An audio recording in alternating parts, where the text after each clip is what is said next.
Assalamualaikum warahmatullahi wabarakatuh. Selamat malam, salam sejahtera bagi kita semua. Salam Om Swastiastu, Namo Buddhaya, salam kebajikan. Yang terhormat Bapak dosen Nur Mubin SMMN, dan yang saya banggakan teman-teman sekalian. Puji syukur kehadirat Allah Subhanahu wa taala yang telah memberikan kita nikmat, terutamanya nikmat sehat, sehingga kita bisa membuat tugas ini. Perkenalkan, nama saya Abdul Barok dan teman saya. Nama saya Andriana. Di sini kita akan menjelaskan tentang capacity building yang mana telah diberikan tugas dari dosen pengampu itu sendiri.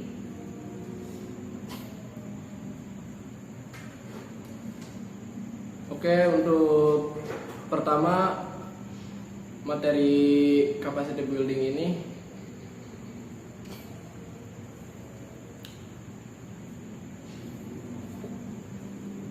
oke, langsung saja ke materinya. Yang pertama itu yaitu tujuan utama internal capacity building. Di tujuan utama ini terbagi menjadi 3. Yang pertama itu meningkatkan kompetensi sumber daya manusia. Dan yang kedua mensinergikan setiap unit dalam organisasi. Dan yang ketiga mempererat sistem dalam lembaga. Yang ke-1 yaitu meningkatkan kompetensi sumber daya manusia.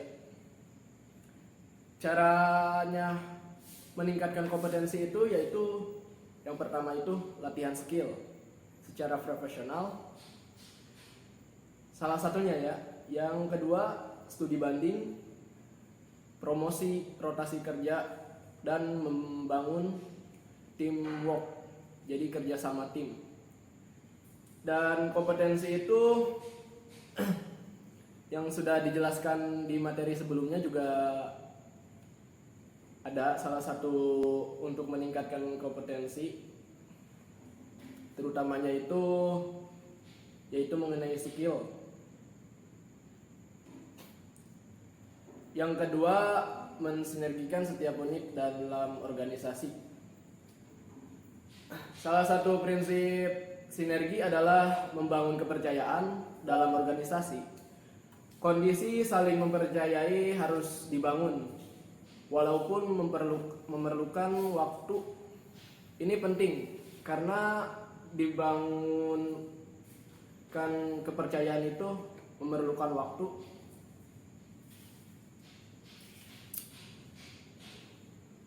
Untuk mewujudkannya. Yang ketiga itu mempererat sistem dalam lembaga. Contohnya yaitu membangun keberdayaan, kelembagaan, perdanaan, pelayanan. Di samping itu masalah internal yang harus dihadapi adalah masalah efisiensi, keterbatasan sumber daya manusia, dan teknologi.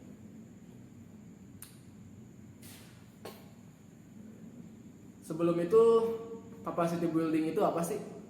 Pengertian kapasitas adalah kemampuan individu dan organisasi atau unit-unit yang melaksanakan tugas-tugas pokok dan fungsinya secara efektif, efisien, dan berkelanjutan. Kapasitas juga dapat diartikan dalam konteks di mana suatu entitas bekerja untuk mencapai tujuan bersama berdasarkan bekerja untuk mencapai tujuan bersama berdasarkan proses atau aturan-aturan baku tertentu.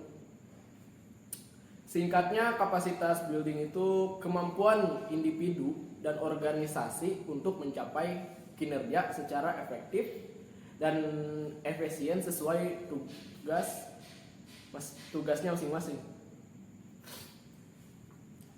Ada juga prinsip-prinsip capacity building. Yang pertama itu ciptakan suasana kerja dengan kondusif dan menyenangkan. Ciptakan sistem kerja yang standar selalu terdokumentasi. Tingkatkan motivasi seluruh karyawan. Koordinasi antar unit, adanya pendokumentasian tanggung jawab dan wewenang. Dan yang terakhir itu tetapkan uraian tugas masing-masing pegawai. Selanjutnya persyaratan perubahan perilaku. Perilaku baik. Berinternalisasi informasi yang bermakna, pengalaman pribadi. Jadi untuk informasi yang bermakna dan pengalaman pribadi ini saling berbagilah ya,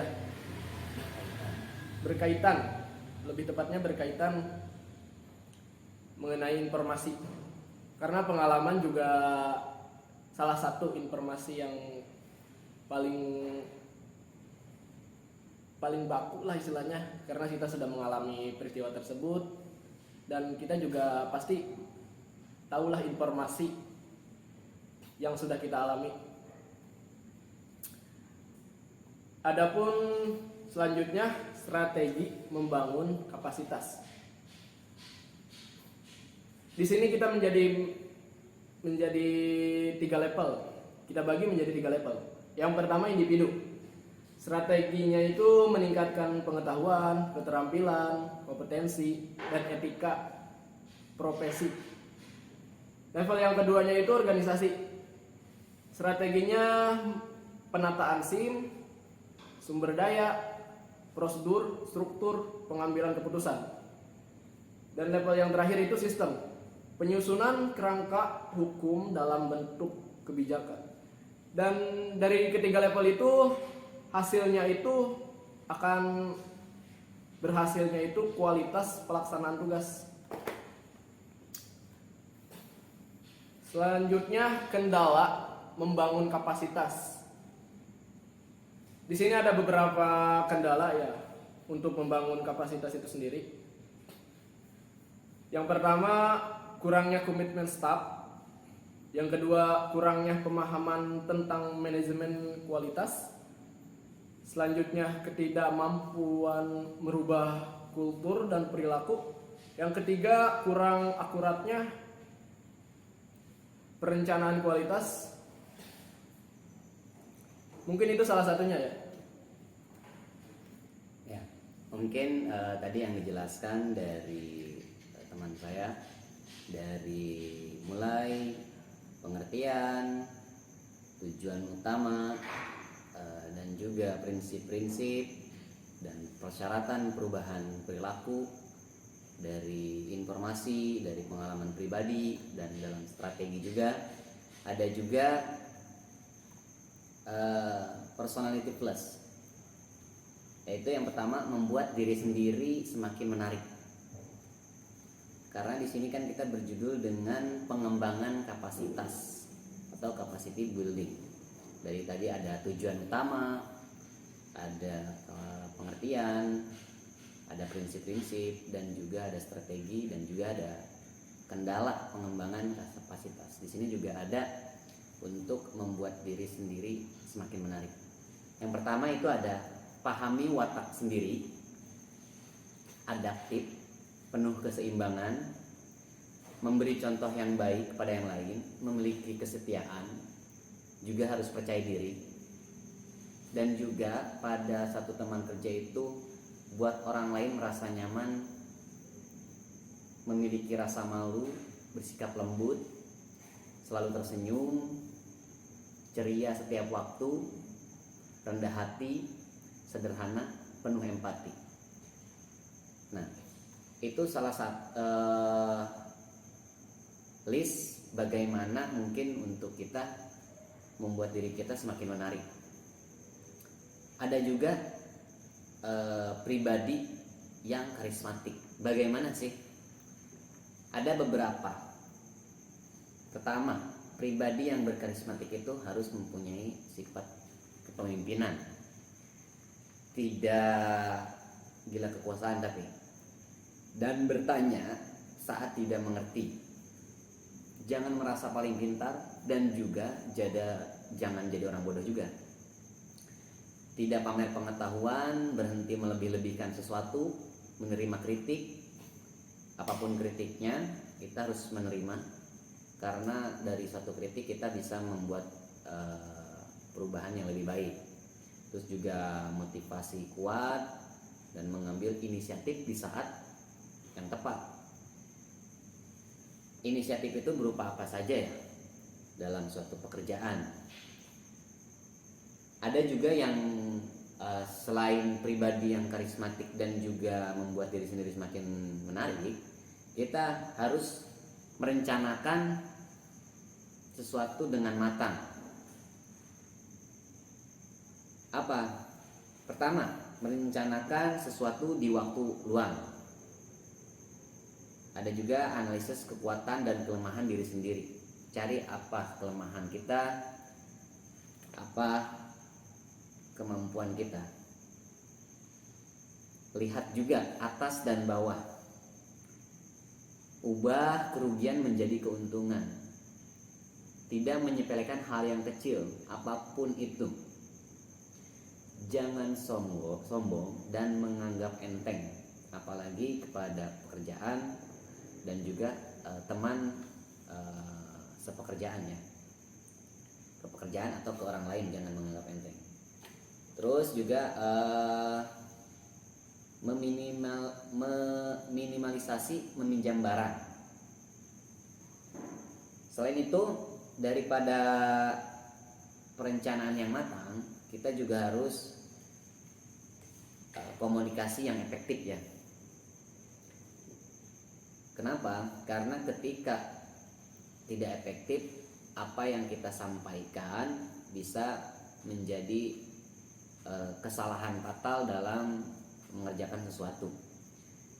Jangan bicara terus-menerus, hindari kesalahan pengucapan kata juga, hindari berbicara terlalu cepat ya. Jadi harus ada intonasi agar si pendengar bisa mendengar dengan jelas apa yang kita sampaikan gitu. Selain kita berbicara terus-menerus, kesalahan pengucapan kata, kita juga harus menjadi pendengar yang baik dan jangan memberikan perintah ketika bekerja. Kenapa? Karena agar satu sama lain nyaman ya. Lebih tepatnya bukan memberikan perintah, tapi kita meminta tolong ya, seperti itu. Dan juga jangan bercanda pada saat kerja, bercanda pada tempatnya lah ya, lebih tepatnya begitu. Tidak menyela pembicaraan pada saat si pembicara sedang bicara, jangan sampai kita Oke. Dari sekian banyak dari komunikasi efektif, itu juga ada jangan pernah mentertawakan orang lain, tidak membicarakan masalah pribadi juga, banyaklah contohnya, menghargai pendapat orang lain juga, jangan jadi penyebar gosip, dan terakhir aktif bermasyarakat. Selanjutnya bersikap realistis, yaitu 1. Hindari idealisme berlebihan. Yang kedua, realistis. Yang ketiga, target sesuai kemampuan. Yang keempat, hindari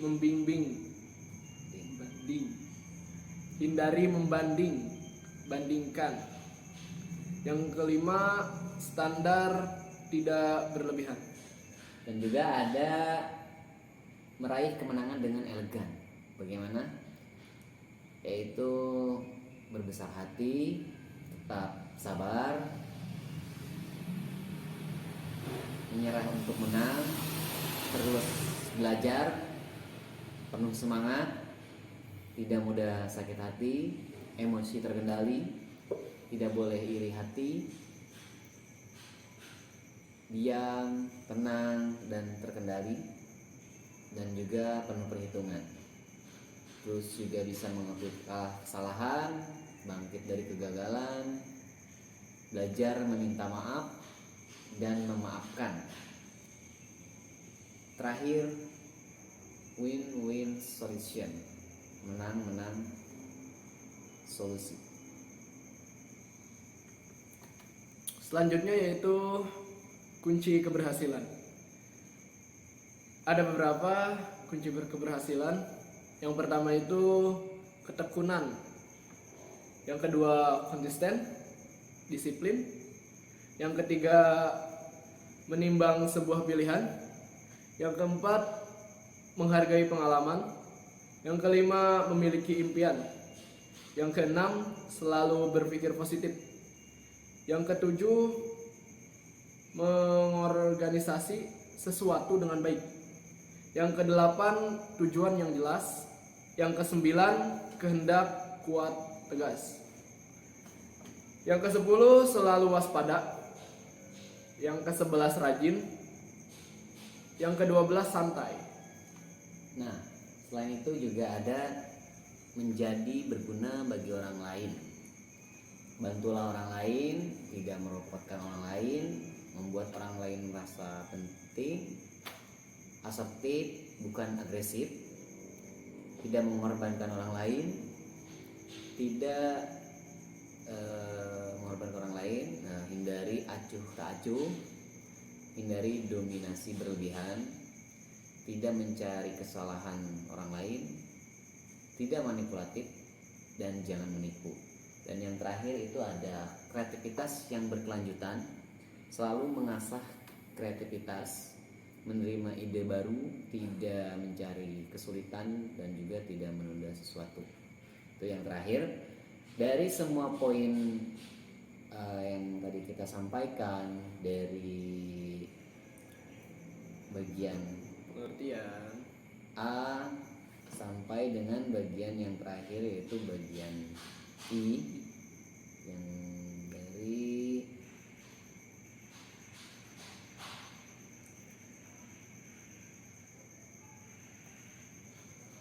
membuat diri sendiri semakin menarik, pribadi yang berkarismatik, terus perencanaan yang matang, ada juga komunikasi yang efektif, terus juga bersikap realistis, meraih kemenangan dengan elegan, juga yang kunci keberhasilan menjadi berguna bagi orang lain, dan yang terakhir itu kreativitas yang berkelanjutan. Dari semua poin-poin itu mencakup keseluruhan dari pengembangan kapasitas. Karena memang tadi di awal sudah dijelaskan, kapasitas itu adalah kemampuan individu atau organisasi atau unit yang melaksanakan tugas-tugas pokok dan fungsinya secara efektif, efisien, dan berkelanjutan. Secara keseluruhan atau dari poin-poin dari awal sampai akhir itu mencakup keseluruhan dari pengertian tersebut. Adapun singkatnya yaitu capacity building atau kita sebut pengembangan kapasitas dari poin-poin yang tadi kita sampaikan. Mungkin cukup segitu dari penyampaian kita. Mudah-mudahan apa yang kita sampaikan bisa bermanfaat untuk yang melihat video ini ataupun untuk saya sendiri, dan jika ada kesalahan mohon dimaafkan sebesar-besarnya, dan jika memang ada kesalahan silahkan diperbaiki. Kita juga menerima kritik dari ada yang tadi poin yang kita sampaikan, yaitu untuk pengembangan kapasitas diri kita sendiri. Mungkin hanya itu yang bisa kami sampaikan. Untuk kurang lebihnya kami mohon maaf. Kami akhiri. Assalamualaikum warahmatullahi wabarakatuh. Waalaikumsalam warahmatullahi wabarakatuh.